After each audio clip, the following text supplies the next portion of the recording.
Subscribe to our channel and press bell icon for latest updates. Apply lemon juice and vitamin E oil on face to remove dark spots, hyperpigmentation and acne scars.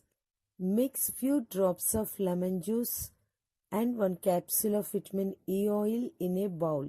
Mix them together. Apply the mixture onto the affected area with a clean cotton swab. Leave it on for 5 to 10 minutes. Then wash off with cool water. Repeat this 2 to 3 times in a week. You can also add few drops of honey, rose water to this mixture. This will help to calm down the itching sensation due to lemon.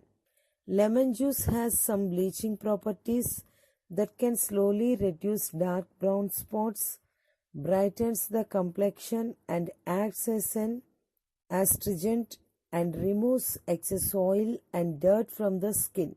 You can also use lemon juice with some other ingredients like a combination of lemon juice, turmeric powder and milk to remove dark spots and hyperpigmentation.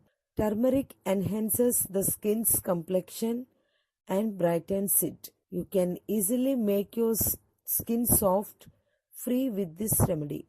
Do not go outdoors in direct sunlight with lemon juice on the face, as it may enhance the skin sensitivity and cause unwanted burning. You can also use a mixture of coconut oil and lemon juice to reduce dark spots. The antioxidants present in coconut oil reduce the damage caused by sunlight and pollution. Coconut oil is also moisturizes the skin and hydrates it. Vitamin E boosts the production of collagen that is responsible for maintaining skin elasticity. I hope you enjoy the video. Be sure to subscribe to my channel if you love to see more of my videos about health, hair and beauty.